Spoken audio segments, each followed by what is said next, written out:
Okay, so I would like to talk a little bit about legato technique today. Do a bit of an update on my older videos because they seem to be getting a lot of traction without me actually being on YouTube, which is kind of interesting. What I want to do is just go through some really basic exercises, finger patterns and things like that, that I don't see a lot of people practicing. I see a lot of people practicing things that I personally don't think make much difference. I want to talk about why I think those exercises are problematic and things that you may have been doing a lot of yourself that you can sort of start to get rid of or at least adapt in a better way so that you've got something that will actually improve your technique. So first things first, spider exercise. I want to go through why I think it's a piece of shit, to be honest. A lot of people do this and they don't pay any attention to where the tension is in their hand and how the other fingers in the hand are affected by that. If you have loads of tension in one finger, you probably have loads of tension in the whole hand and everything else will be limited. So when people go through your classic spider exercise and do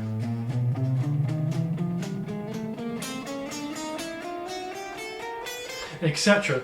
What's actually happening here is that most of the time, and I would say this was like 95% of the students that I get, they're pushing super hard to get those first few notes, locking up the hand with this part of it, and then when they try and do fingers 3 and 4 for whatever reason, fingers 3 and 4 are kind of weak because they can't move properly because the rest of the hand is locked up. And this happens on the way down as well. If you're pushing super hard here and you've got loads of weight in these two fingers, then when you come back down, you're not going to be able to release fingers 3 and 4 as quickly. If you are going to do spider exercises, which I don't really recommend, but if you are going to do them, at least do only one finger on the fretboard at a time.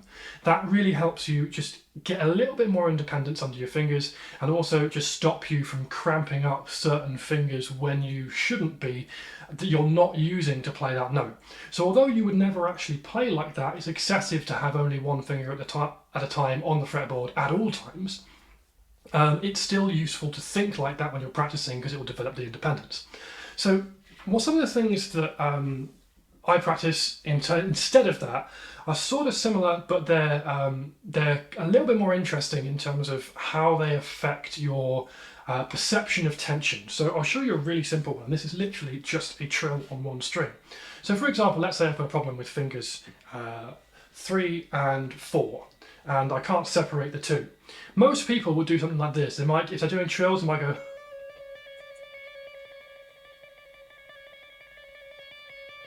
do it slowly, speed it up.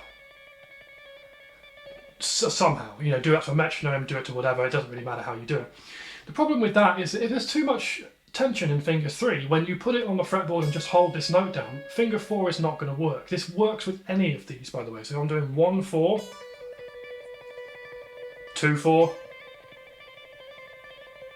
or 3, 4, which is a hard one.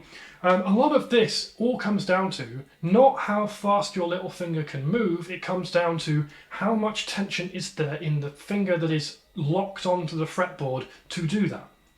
So what you can practice instead, and by the way, this doesn't sound good, which is sort of a theme of a lot of my videos. Most good practice things do not sound good. They sound super weird and maybe, in fact, sound pretty bad, but they sort of help you develop a lot of dexterity. So now what we're going to do is I'm going to do fingers 2 and 4 this time. And I'm literally just going to try and get this. The second finger is on the string, but I'm not fretting. So I'm not muting that, by the way. There's no mute there. That is just me touching the string. And then the little finger is going to come down and do the hammer on and the pull off, but I want to hear a muted note. And by muted I mean I don't want to hear this note being fretted, I just want to hear the dead string because I'm just touching it with the tip of the second finger. So we get something like this.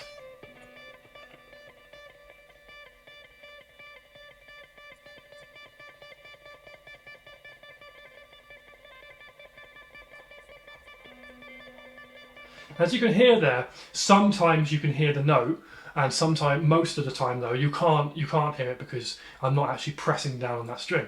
And what that's training is, it's training you to be able to do this motion of hammer-ons and pull-offs with that little finger without then just tensing the hand unnecessarily, and so you're then destroying your speed. And you can do this with any finger. So if I pick 1 and 3, it would do something like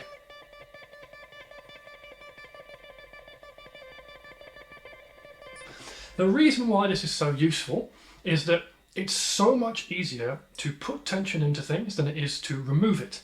So if I have way too much tension in my technique, removing it is a pain in the ass. Whereas if I am doing this, and let's say I just do this one.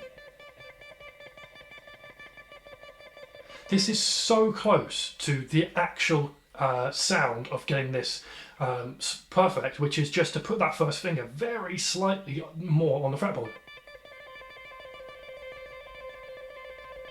Now we have a super fast trill. So you can sort of see there, because I have this really intense control over where that first finger is putting pressure on and where it is not, and I've really tried to develop that, the speed is very easy to get. That's not particularly hard. The speed comes with the control there. But if I'm already locking out this first finger and then trying to go, everyone gets stuck at a certain point. There's almost like a cut-off to that, which you can never get past. It's like a brick wall that you hit and then you get no faster.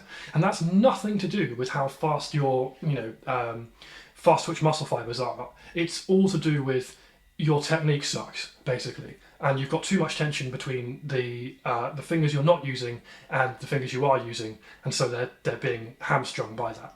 So that's the first thing. What you can do as well to practice this, if you're not used to the idea of just what it feels like to only use one finger, is just do pull-offs on an open string. So if I do this,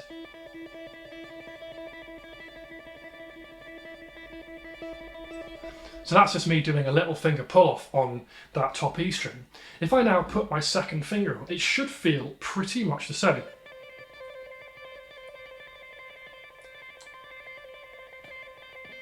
If it doesn't feel pretty much the same, then you have a problem. It means that you're completely changing your technique when you put that finger on the fretboard, and you're also reducing your maximum speed capacity to be able to get those things fast. So we can do this with pretty much any line. So if I take, let's say I break down some chromatic legato thing, going like,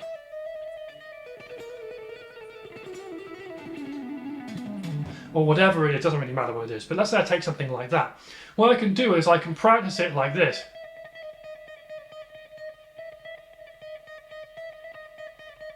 I'm just trying to get the idea of doing a hammer on and pull off to the second finger without putting tension in the second finger, so you can't hear that pull off note.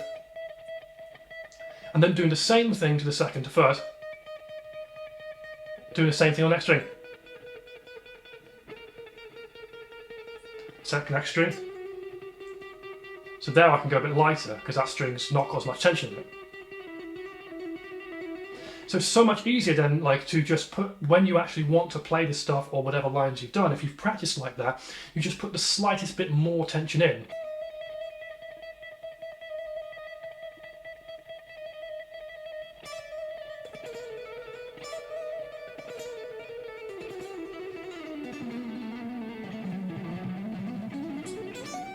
And it looks really relaxed, it looks really controlled, because it is really relaxed and really controlled. It's that simple. So try all of these things out, let me know how you do, and I would appreciate any comments on this. Last thing I want to say as well is thanks to everyone who sent the well wishes through for my extended time in hospital in February. It was much appreciated, and hopefully I'll be putting out a lot more content now because I'm not stuck in the ICU. So thank you very much, and have a nice day.